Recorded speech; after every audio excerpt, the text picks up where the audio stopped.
Assalamualaikum.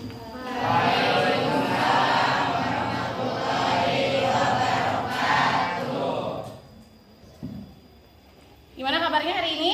Baik. Kita berdoa? Belum. Silakan. Nanda, berdoa? Belum. Mulai pembelajaran hari ini berdoa mulai. Berdoa selesai. Ibu cek kehadiran dulu ya. Apriansa, Hadir. Aldi, Hadir. Alia, Ulan, Zaldi. Hadir. Sebelum mulai biasa kita pemanasan dulu. Asik ya, cerita. Masih ingat up and down? Masih. Nah. Kalau kata ibu up, sini naik ke bawah. Nah, gitu ya. Praktek sekarang masing-masing sama temennya ya. Down.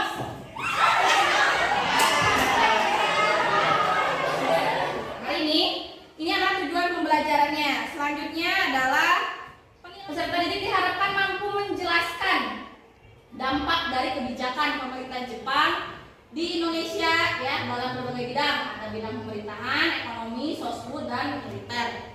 Ya. Setelah melakukan aktivitas pembelajaran dengan metode problem based learning hari ini, Ibu akan menggunakan metode atau model problem based learning dengan strategi TTW. Think, talk, write. Think itu berpikir. Talk, berbicara. Write, menulis. Ya. Dengan media pembelajaran berbasis impact. Impact itu adalah teknologi. Kayak gimana sih teknologi? Ya ini salah satunya internet, terus proyektor, itu teknologi ya. Penilaian, ya. Penilaian apa yang Ibu gunakan? Yang pertama KPD seperti pertemuan sebelumnya ini ya, lembar kerja peserta didik yang harus kalian kerjakan. Jadi nanti sistemnya Ibu akan membagi kelompok kelas ke dalam 8 kelompok pembelajaran ya dengan 4 tema ya. Jadi satu tema dibahas oleh 2 kelompok. Selanjutnya ada penilaian sikap. Nanti lihat juga sikap anaknya seperti apa. Nanti akan ada lembar checklist observasi dari Ibu untuk menilai sikap setiap anak ya. Selanjutnya ada penilaian diskusi dan ada penilaian nanti presentasi. Ada pertanyaan pemantik hari ini. Di situ ada anak-anak Indonesia ketika masa pemerintahan Jepang yang sedang kebiasaan upacara itu datangnya dari pemerintahan Jepang. Soalnya itu apa? Sushi. Pernah makan? Itu adalah makanan yang asalnya dari Jepang. Sekarang Indonesia viral nggak? Ya. Soalnya ini apa? Pohon apa ini? Karet. Ada nggak di sekitar kita? Ada. Di mana? Di mana? Kali Jati terus? Jepang. Pernah ke kebun karet? Pernah. Ada yang rumahnya dekat pohon karet? Siapa? Rumahnya di mana? Makan sawah dekat. Berarti pernah dong ke kebun karetnya, pernah ya? Tiap hari. Karet itu apa sih yang diambil? Buat apa? Buat bahan kayak sendal, ban. Silakan buka buku paket halaman 91 ya. Karena halaman sebelumnya sudah Ibu jelaskan pertemuan selanjutnya. Ada ketemu? Oke. Ya. Tadi Ibu udah bilang bahwa kita hari ini akan belajar mengenai kebijakan-kebijakan Jepang ya. Salah satu kebijakan yang pertama yang akan dijelaskan adalah kebijakan Jepang dalam bidang pemerintahan. Tempat di mana Jepang pertama kali melaksanakan kebijakan-kebijakan terutama dalam bidang politik dan pemerintahan. Yang pertama adalah di Sulawesi. Dia disambut baik. Bahkan rakyat Sulawesi ini ada semboyan Nippon Indonesia, sama-sama Nippon ini Jepang kan? Berarti tandanya menerima dengan lapang dada kedatangan Jepang. Kalau untuk nama kepala pemerintahannya itu ada dulunya pas zaman Belanda asisten presiden, pas zaman Jepang namanya doang diganti jadi Ken Karikan. Terus bupati namanya bukan diganti sih, lebih ke istilah ya. Istilah selanjutnya kepala distrik adalah Sucho. Terus dia memberlakukan yang namanya Romusa. Kalau di Belanda itu apa namanya, pekerja apa? Paksa teh? Kerja Rodi. Akibatnya apa? Kelaparan ada di mana? Bahkan pakaian pun mereka memakai kulit kayu. Selanjutnya Jepang melakukan mobilisasi tenaga kerja secara paksa untuk menyerahkan beras. Karena nasinya berasnya semua buat Jepang, maka orang Indonesia makan apa? Singkong. Apalagi? Jagung. Terus? Ubi. Nah, ada daerah dengan pusat-pusat pemerintahan. Ya, daerah Jawa, Madura, pusatnya itu di bawah angkatan laut yang ada di Batavia. Batavia teh di mana? Jakarta. Nah, selanjutnya di daerah Sumatera ya, pusatnya itu di Bukit Tinggi. Ya, mereka di bawah angkatan darat atau Rikubun. Selanjutnya di Kalimantan, ya mereka di bawah angkatan laut Kaibun ya, yang ada pusatnya itu di sana. Nah, tadi kebijakan dalam bidang pemerintahan, sekarang kebijakan dalam bidang politik. Ada kan acungan tangannya? Apa yang dimaksud dengan Jukunianku? Apa yang dimaksud dengan Romusa? Jukunianku dan Romusa. Silahkan ada yang berani mengacungkan tangannya untuk menjawab. Secara harfiah, Romusa berarti prajurit pekerja, meskipun dalam kenyataannya yang mereka jalani adalah kerja paksa.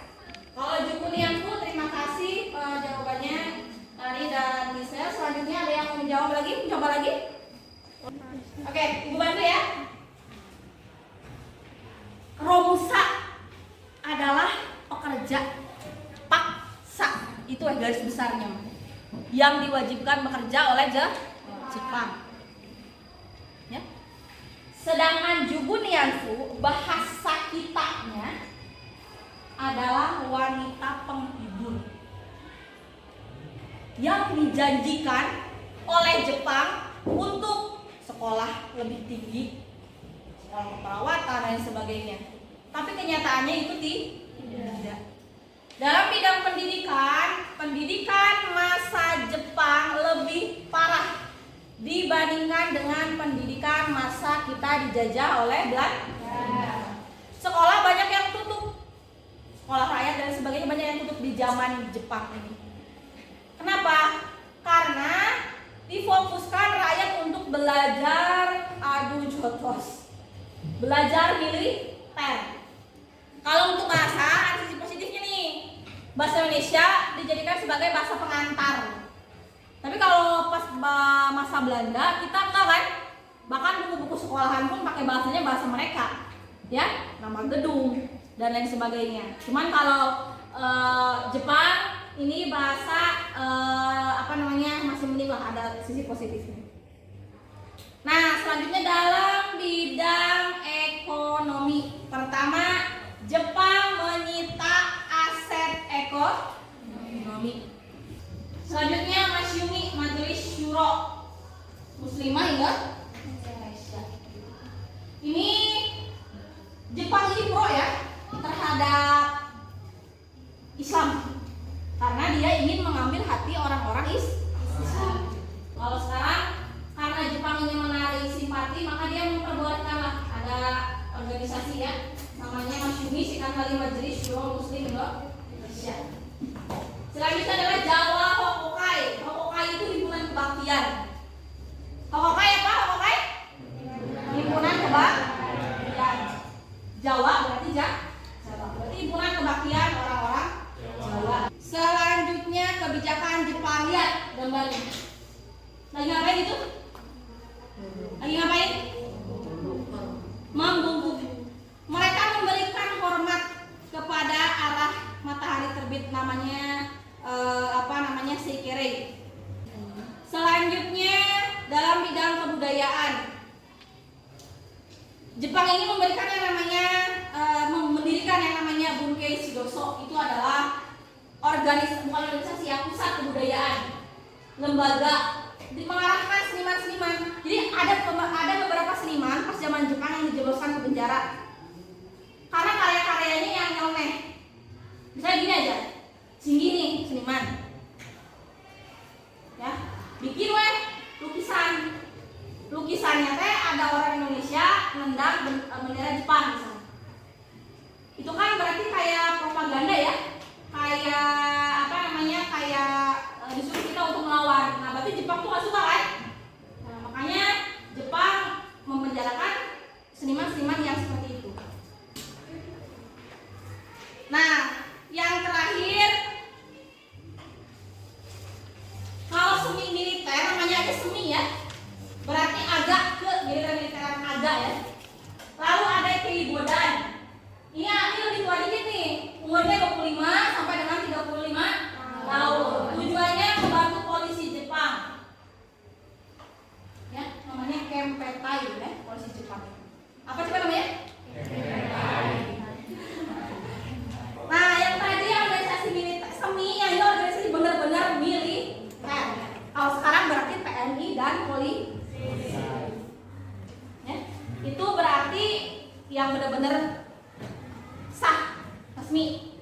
Ada peta pembela tanah air dan ada peta ya, dibentuk 3 Oktober 1943. Tugas dari peta adalah mempertahankan tanah air dari serangan sekutu. Selanjutnya adalah Heiho. Heiho ini adalah mereka masuk ke dalam tentara Jepang, digabung ya. Jumlahnya ada 42.000 orang. Tapi pangkatnya itu rendah-rendah karena pangkat tertingginya hanya untuk orang-orang Jepang. Syaratnya nih, syarat masuk Heiho 18 sampai 25 tahun, berbadan sehat. Selanjutnya, nah ini salah satu gambar contoh tentara kita yang masuk ke peta dan tentara kita yang masuk ke Heiho, ya. Yang rajinnya kan senjata makan uang, orang Indonesia jadi palinter kan, tuntunan melawan kan. Nah makanya kita bisa merdeka ketika zaman Jepang ya, karena kita udah pintar diajarin strategi perang, ya kan? Diajarin apa namanya, gimana caranya melawan, walaupun kita pakai tenaga yang sederhana. Sekarang ada pertanyaan, silakan. Materinya cukup sampai dengan di sini, silakan. Kenapa Jepang hampir di berbagai daerah bisa diterima dengan baik? Kenapa sih Bu Jepang di berbagai daerah kata Gisel dapat diterima dengan baik? Silakan. Ada yang bisa menjawab? Silakan Anda, silakan. Karena Jepang menjanjikan kemerdekaan bagi masyarakat Indonesia. Kenapa diterima dengan baik? Makasih Nanda. Kenapa diterima dengan baik? Karena Jepang itu di awal sudah melakukan propaganda atau usaha untuk menarik hati orang Indonesia. Terima kasih. Ada lagi yang ingin bertanya? Eka, silakan. Kenapa pusat kekuasaan Jepang di Sumatera dan di Palembang? Kenapa pusat kekuasaan Jepang di Sumatera ada di Palembang? Kebutuhan minyak di Indonesia paling banyak ada di Palembang, 80%, dan Jepang tahu, ya, makanya Jepang menguasai daerah Palembang untuk minyaknya diambil kepentingan akomodasi dari kendaraan mereka, alat perang mereka, ya, untuk kebutuhan perang. Terima kasih Eka pertanyaannya. Ada lagi yang ingin bertanya? Raida, silakan.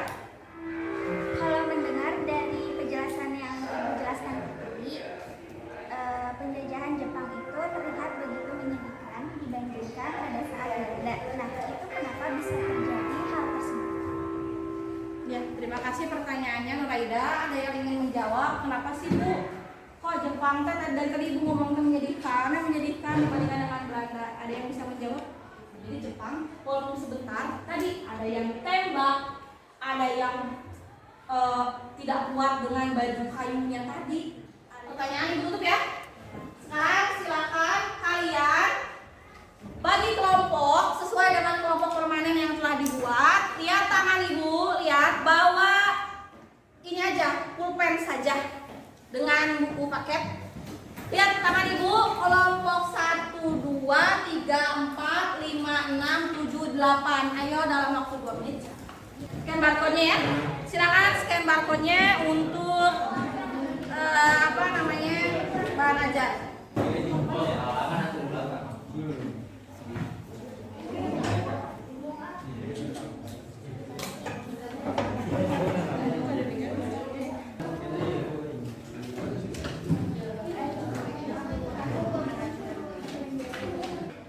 Oke, kelompok 1 mana? Kelompok 1 teh dalam bidang politik pemerintahan ya. 2 mana? 2, oh ya 2 belakang ya. Oh iya, 5, 6. Ini bidang militer. Silakan dikerjakan dalam waktu 15 menit. Syarat.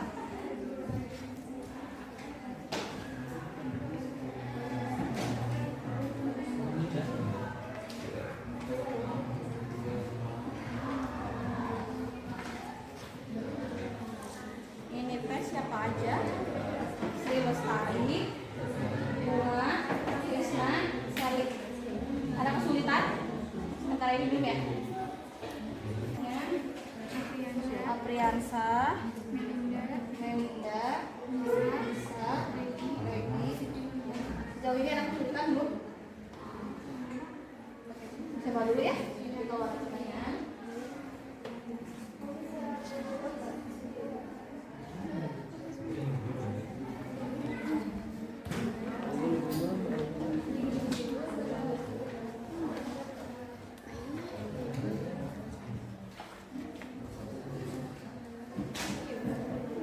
Ada kesulitan? Belum.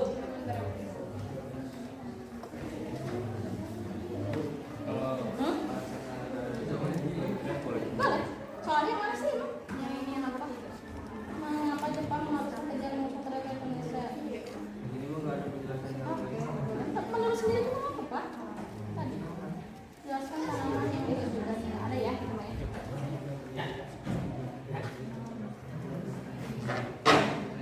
Gimana? Tarik dulu kasih.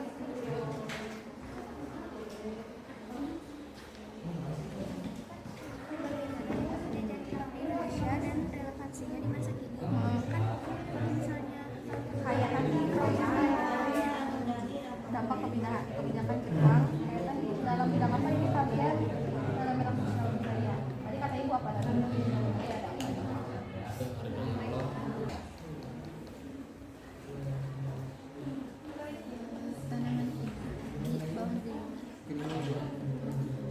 ada 3.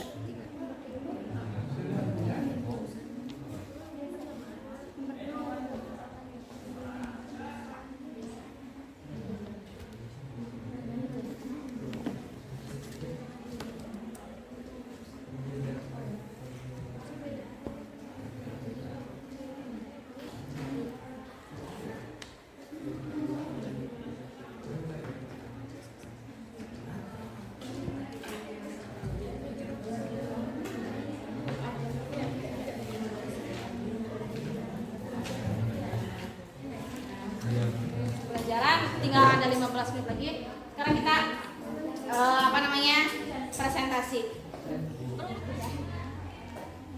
Assalamualaikum warahmatullahi wabarakatuh.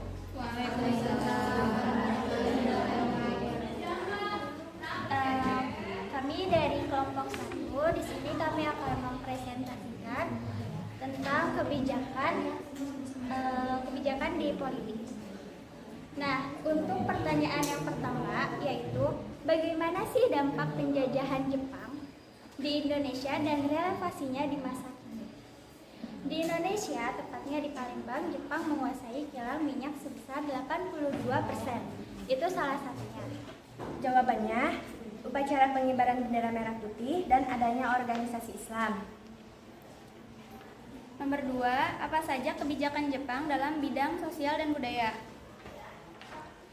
Jawabannya adanya gerakan 3A, Pusat Tenaga Rakyat atau Putra, Masyumi, dan Jawa Hokakai.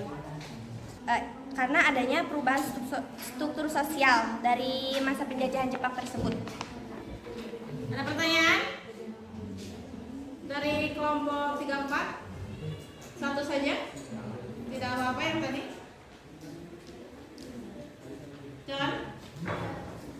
Jalan, betul nih. Singkatan dari 3A itu apa? Jadi gerakan 3A itu adalah Nippon Cahaya Asia, Nippon Pelindungan Asia, dan Nippon Pemimpin Asia. Akan menjelaskan hasil diskusi kami. Pertanyaan nomor 1. Bagaimana dampak penjajahan Jepang di Indonesia dan relevansinya di masa kini? Akan dijawab oleh Sherly.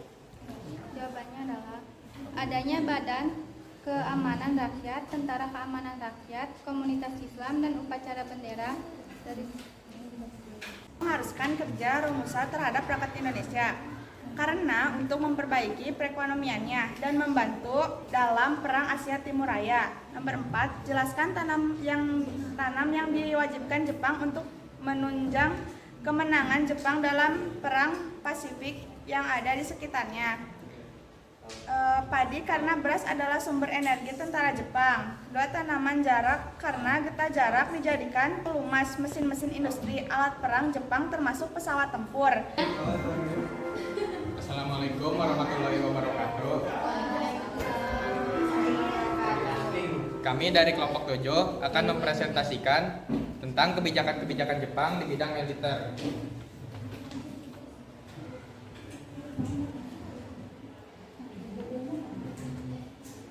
Bagaimana dampak penjajahan Jepang di Indonesia dan relevansinya di masa kini? Jawabannya, Jepang juga mendirikan sekolah militer di berbagai tempat untuk melatih orang-orang Indonesia yang tergabung dalam organisasi militer dan semi militer. Melalui berbagai pelatihan di organisasi militer maupun semi militer inilah para pemuda Indonesia memiliki bekal keterampilan militer yang nantinya sangat berguna pada periode berikutnya, yaitu saat Indonesia merdeka dan harus menghadapi kekuatan sekutu, termasuk Belanda yang datang setelah Jepang kalah perang. Peta dibentuk untuk mempertahankan tanah air Indonesia dari serangan sekutu, untuk memperkuat basis militer di Jawa, Madura, Sumatera, dan Bali untuk menghadapi perang Pasifik. Sumber https www.its.ac.id.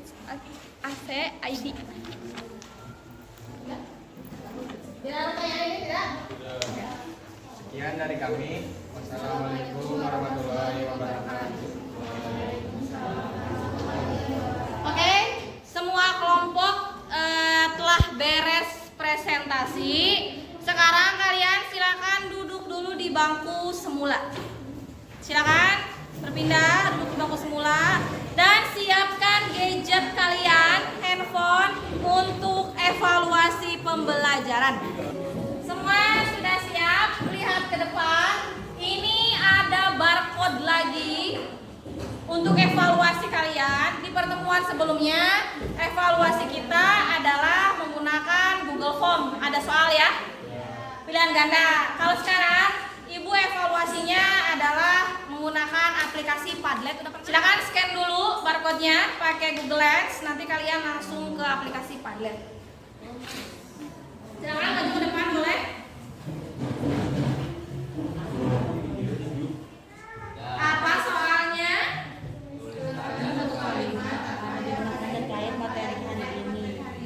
Soalnya adalah tuliskan satu kalimat yang ada di benak kalian ya mengenai materi hari ini. Di situ ada publikasi ya.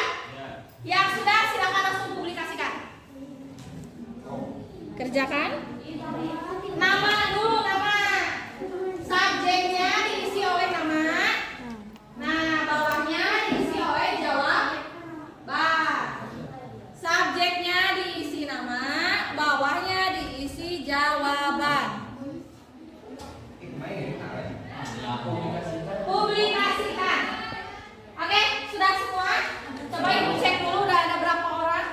Terima kasih kepada yang sudah mengirim evaluasinya, harus wajib karena ini menjadikan nilai kalian. Ibu mau tahu sejauh mana sih pembelajaran hari ini bisa masuk ke dalam materinya, bisa sampai ke kalian. Sekarang silakan acungkan tangan, ibu mau tanya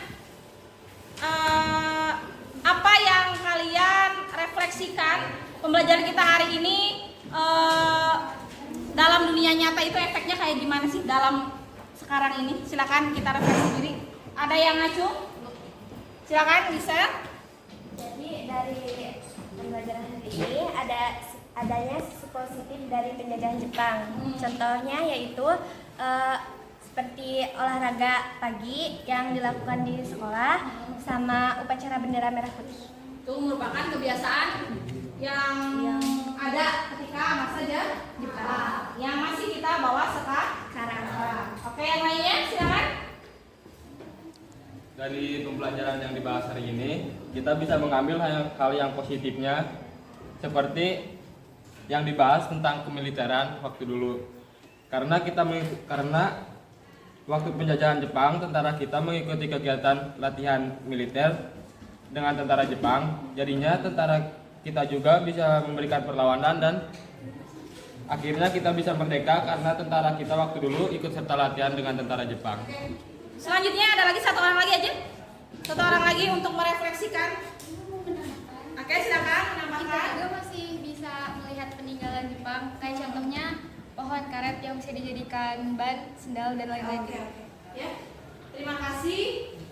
Salah satu yang kelihatan ya adalah perkebunan yang masih ada sampai dengan sekarang di sekitar kita. Tanaman yang ditanamnya merupakan tanaman yang diwajibkan bangsa Jepang menjajah kita pada waktu itu. Tidak ada pertanyaan? Tidak ada. Minggu depan kita belajar seperti biasa ya dengan materi perlawanan terhadap bangsa-bangsa Jepang. Materi akhir di bab Jepang ini. Siapkan diri kalian dengan baik. Untuk hari ini seperti biasa ada tugas yang tadi dikerjakan itu dibuat ke Canva, dibikin poster lagi seperti biasa peta konsepnya. Nanti dikumpulkan lagi ke ibu. Ya, silakan untuk menutup pembelajaran hari ini. Tadi sudah refleksi. Silakan dipimpin doa lagi. Mangga. Mengakhiri kegiatan hari ini,